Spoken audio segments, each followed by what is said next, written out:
this left a pretty deep scar on the memory of the people in this town. And as we're heading in now to 2023, a lot of those people have passed away and are passing away, and it's their children and grandchildren now that carry these stories down. And I think it's important to keep those stories alive and keep the memory of these people who died alive.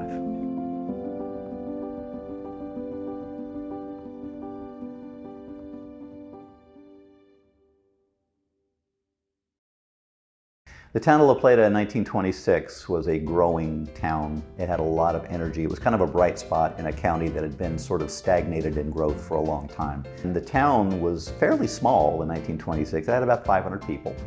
But there was just a lot of energy, a lot of optimism, a lot of commercial activity. We had more retail then, I think, than we have now. We had grocery stores. We had like 3 grocery stores right up on Main Street. We had several general stores, about 3 or 4 of those. We had the town's first doctor was located in town by 1926. We had other doctors that practiced in town, but they didn't locate in town. It had just begun paving its roads. The town was growing. There was a lot of energy with it. It was centered around the railroad station. And it was kind of an economic bright spot in a place where things had kind of begun to stagnate a little bit. So there was a lot of vibrancy and a lot of opportunity in La Plata in 1926. And it was a pretty thriving place. In 1926, La Plata had a 2-room school that had just been renovated. We had just brought it up to state standard. We were the first school in the county to get that done, and they were very proud of that. The school had been built earlier than that, had actually kind of declined a little bit, but it had been completely renovated over the period from 1925 into the school year of 1926. The classrooms were pretty full, actually. The area was growing and the families were growing, and the demand for the school was growing because other schools in the region were closing down for various reasons, and the student body was being consolidated to the La Plata school. And so by 1926, there were over 60 children enrolled in the classrooms. So on November 9th in 1926, a tornado formed over the Potomac River, came ashore at Pope's Creek. There was no record of anyone noticing anything in Virginia. They first saw it as it was crossing the river as a waterspout. And it came straight up, almost due north, following just a little bit to the west of the railroad tracks, as far as I can tell. It got up to about, I think, where roughly Patuxent Drive, where it crosses the railroad tracks now, and veered a little bit to the east. It hit a house there and then continued on more a little bit to the east than before. It hit the Della House, which was right where Milton M. Summer School is today, and then crossed over and hit the school. Some of the children say they saw it coming. Some of the teachers say, there were 2 teachers, Miss Graves and Miss Hughes. They saw it coming only at the last possible second. There were hailstones that hit the windows, began to shatter the windows. The children, when the glass came down, became frightened and began to scramble to the front of the room, trying to escape the glass. The teachers were trying to keep them calm, and then the room began to shake, and then the roof came off, part of it dropped back down, and then the whole building just went off, just went up in the air. Some of the teachers were carried all the way across the school grounds and dropped in a shallow ravine on the northeast end of the school grounds that was about a little over 100 yards, I think. A bunch of the children were picked up and carried quite some distance. The actual estimations vary on it, but it was all the way over to Clark's Run. They were dropped in the woods there in the swamp, about 5 or 6 of them at least, maybe a dozen. And then it went on up over top of Mount Rest Cemetery and hit the house of Rufus Watts, who was living up in that area, and killed him and a woman in his house as well. It was extremely powerful, and it did a tremendous amount of damage. Every place it hit, it just demolished it. You would hardly know that it was ever a building.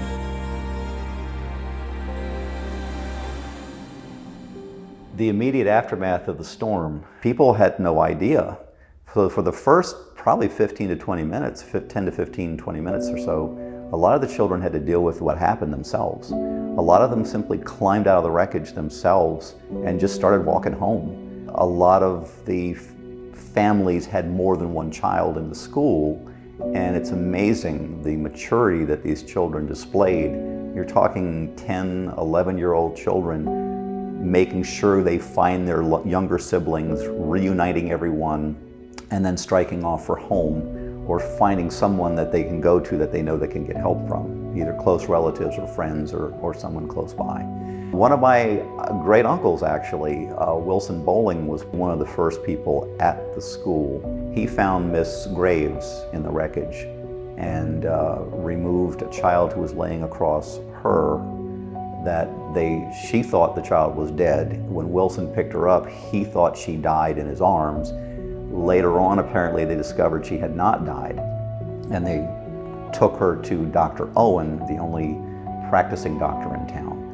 And he apparently determined she was still alive. They got her in a car and they shipped her up to Washington, D.C. Unfortunately, she died crossing the 11th Street Bridge. And unfortunately, that same story also applies to my other uncle. Same kind of thing. His brother, Page, was in the building, and after that tornado passed by, my uncle Page realized he couldn't find his younger brother.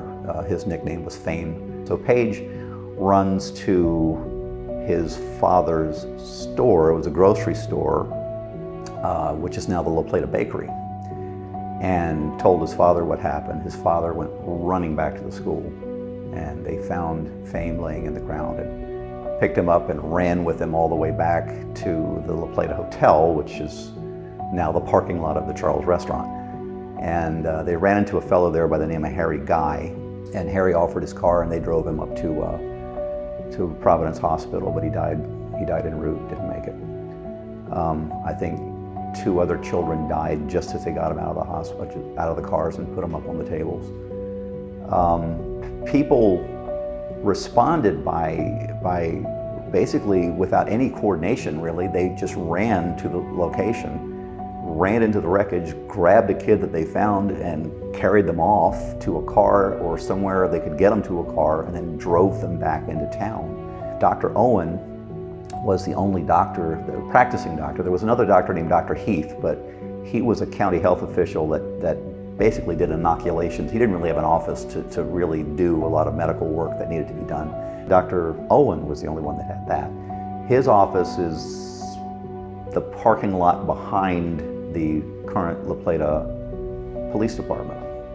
And they took all the patients to his house until his house was just overflowing. They lined them up on the porch. They had them stacked in all the rooms, and they just couldn't fit any more people there. So they used the Mitchell building, which is now the Davis Corporation. It had a big porch on the outside at that time, and they set up cots on the porch as an overflow for Dr. Owen. And he just spent hours just doing what he could to stabilize these children, set their broken bones, and clean their wounds.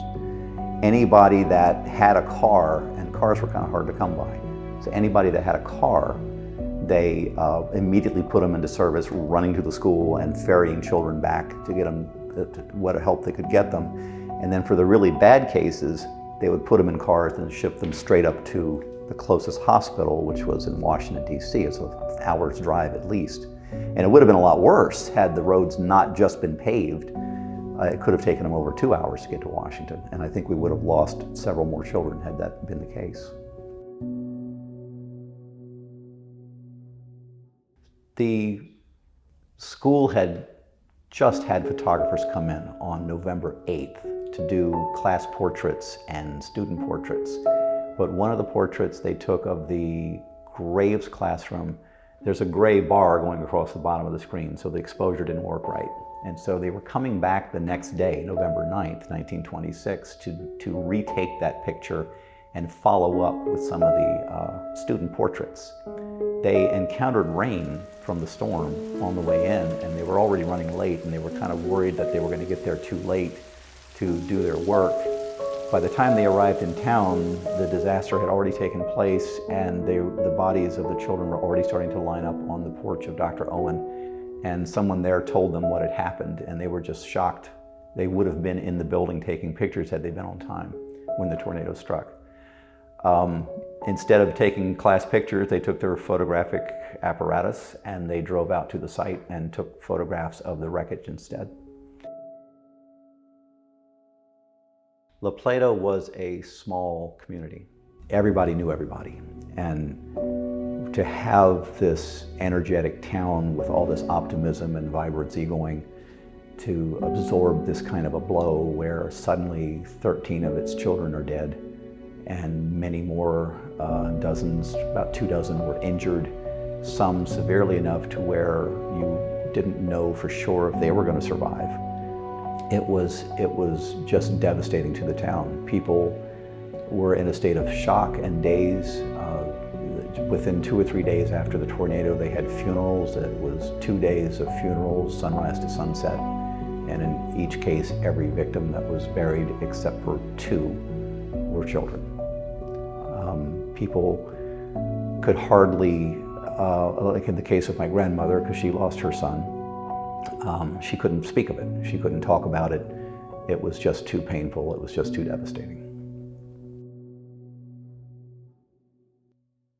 The tornado did have an unusual effect in that it sort of pushed the town forward, and La Plata was already developing at a pretty good clip, and a lot of resources got channeled into La Plata and helped it to move forward as a town. We saw much more rapid development than I think we would have if it had been on the normal trajectory because of that disaster. After the tornado, the first immediate need was to replace the school. They started out actually in the courthouse briefly and then moved to the town hall. And they wanted to build a new consolidated school, no more 2-room schools. So they built the school that is now the county office building. And they realized they didn't have any kind of fire or rescue apparatus at all. So they realized they needed something a lot better than that. Nobody wanted to have their children die driving to DC trying to get medical service. So they also knew they needed to build a hospital. Well, those things had been planned all along, but they sort of got accelerated. And so a big drive was put forth to put in first of all, a water system so that they could have fire service, so that they could have larger buildings protected by the fire service. So in 1928, we built the water tower, and we built the infrastructure for all of the fire hydrants in town. And then by 1930, I think, they had built the Physicians Memorial Hospital, which was named in commemoration of the physicians that worked that day in La Plata. Because it wasn't just, Dr. Owen was the main one, and Dr. Heath was certainly important, but a lot of physicians from the area were pulled into town that day, and they all gave heroic service. And so they wanted to have a commemorative hospital named for that. And that's where Physicians Memorial Hospital came from. Remembering this tornado, I think, is important to understand, I think, the closeness of this town, the way people related to each other in the past. It defined the character of the people of this town. And I think it's important to keep those stories alive and keep the memory of these people who died alive.